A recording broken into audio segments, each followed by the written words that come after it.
విషయానికి వచ్చినట్లయితే ఈ అబ్బాయి పేరు యాదాల ప్రవీణ్ కుమార్. ఇక్కడ అంబేద్కర్స్ చైర్లో ఇతను ఒక పోస్ట్లో ఉన్నాడు. ఇక్కడ అంబేద్కర్ చైర్ అనేది మనకి కేంద్ర ప్రభుత్వం యొక్క మినిస్ట్రీ ఆఫ్ సోషల్ జస్టిస్, అక్కడ మినిస్ట్రీ ఆఫ్ సోషల్ జస్టిస్ నుంచి డ్యాబ్ అని ఉందంటే డాక్టర్ అంబేద్కర్ ఫౌండేషన్ అనేటువంటి ఒక సంస్థ ఉంది. డాక్టర్ అంబేద్కర్ ఫౌండేషన్ అనేటువంటి సంస్థ ఢిల్లీలో ఉంది. ఇది మినిస్ట్రీ ఆఫ్ సోషల్ వెల్ఫేర్ వాళ్ళ దగ్గర పనిచేస్తూ ఉంటుంది. సో దానికి సంబంధించి వాళ్ళు ప్రతి యూనివర్సిటీలో కూడా, ఇక్కడే కాదు మొత్తం దేశంలో ఉన్న అన్ని యూనివర్సిటీల్లో రీసెర్చ్ కోసం అని చెప్పి కొంత ఫండ్స్ ఇవ్వడం జరుగుతుంది. అది కూడా అంబేద్కర్స్ ఫౌండేషన్ ఇట్లాంటి పేద విద్యార్థులు వాళ్ళ కోసం అని చెప్పి ఏర్పాటు చేసింది. అప్లిఫ్ట్మెంట్ ఆఫ్ డౌన్ ట్రోడెన్ కోసం ఏర్పాటు చేసినటువంటి ఫండ్ అది. అయితే నేను విచారిస్తే తెలిసింది ఏమిటి అని అంటే, నాగార్జున యూనివర్సిటీలో కానీ పక్కనే ఉన్నటువంటి ఐఐఎంలో కానీ ఇదే అంబేద్కర్ షేర్ ఉంది. అక్కడ వచ్చిన ఫండ్స్ ఎప్పటికప్పుడు ఏ నెలకు ఆ నెల వాళ్ళకి డిస్పర్స్ చేయడం జరుగుతుంది. ఈ అబ్బాయి రీసెర్చ్ చేస్తున్నాడు. రీసెర్చ్ చేసినందుకు కాను ఇతనికి నెలకి 40,000 రూపాయలు జీతం, 35,000 జీతం, ఒక 6,000 హెచ్ఆర్ఏ కింద వస్తుంది.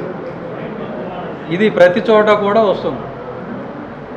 ఆ మిగతా యూనివర్సిటీల్లో ఎప్పుడు వచ్చిందో అప్పుడు ఇమీడియట్గా ఆ నెలలో వాళ్ళకి ఆ జీతం వేసేస్తున్నారు.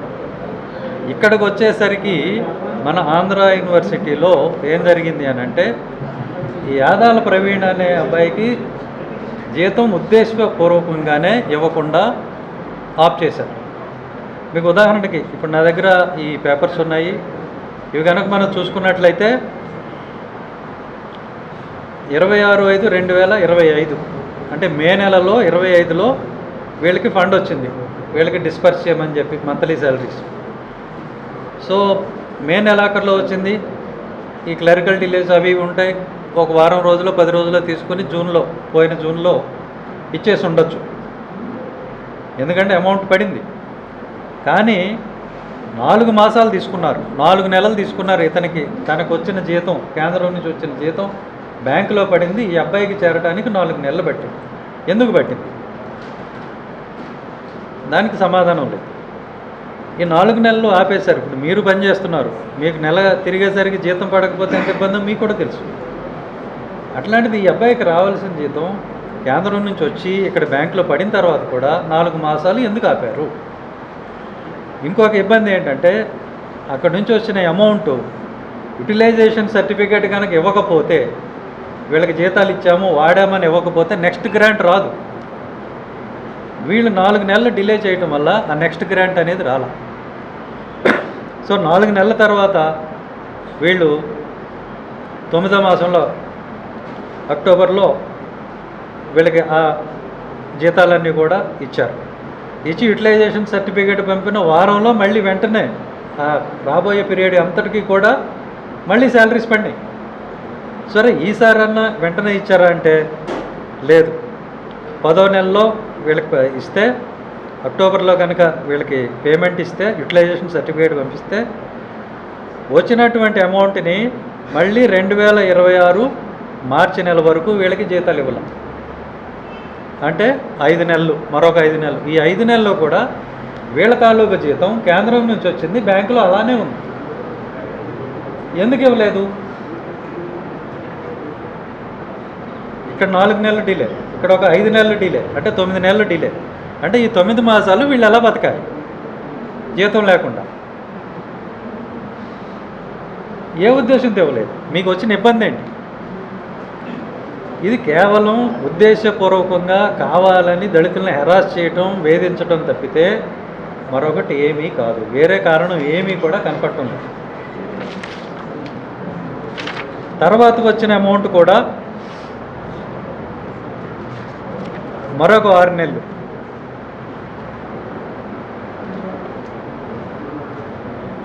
డిలే. ప్రతిసారి కూడా మెటిక్యులస్గా 4 నెలలు 6 నెలలు డిలే చేస్తూ ఇస్తున్నారు.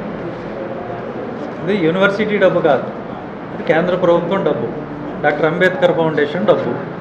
వాళ్ళు ఇస్తున్న డబ్బుని డిస్పర్స్ చేయడానికి, వీళ్ళకి సక్రమంగా చెల్లించడానికి యూనివర్సిటీకి ఉన్నటువంటి ఇబ్బంది ఏమిటి? దానికి సమాధానం ఎవరూ చెప్పడం లేదు. ఈయన యాదాల ప్రవీణ్ అనేక మార్లు ప్రొఫెసర్ జిపి రాజశేఖర్ గారు వైస్ ఛాన్సలర్ గారిని కలిసి తన సమస్య చెప్పుకుందామని వెళ్తే కనీసం అతనికి ఇంటర్వ్యూ లేదు. పైగా ఒకసారి కలిసి రిప్రజెంట్ చేస్తే నేనేమోనో నీ దిక్కున్న చోట చెప్పుకో అన్నారని చెప్తున్నాడు ఆయన. మీ అంబేద్కర్ చైర్ కూడా మూసేస్తాం, మీరేం చేస్తారో చేసుకోండి. ఇదాంటి సమాధానం చెప్పే పద్ధతి ఒక వైస్ ఛాన్సలర్, అది కూడా బీసీ సామాజిక వర్గానికి చెందిన వ్యక్తి ఎట్లానా మాట్లాడేది? ఏంటి అన్యాయం, ఏంటి అరాచకం? అంటే అడిగేవాళ్ళు ఎవరు లేరనా? ఇది ఖచ్చితంగా హెరాస్మెంటే. ఇది ఎస్సీ ఎస్టీ హెరాస్మెంట్ అవుతుంది. దాని మీద ఈ అబ్బాయి కంప్లైంట్ కూడా ఇవ్వడం జరిగింది.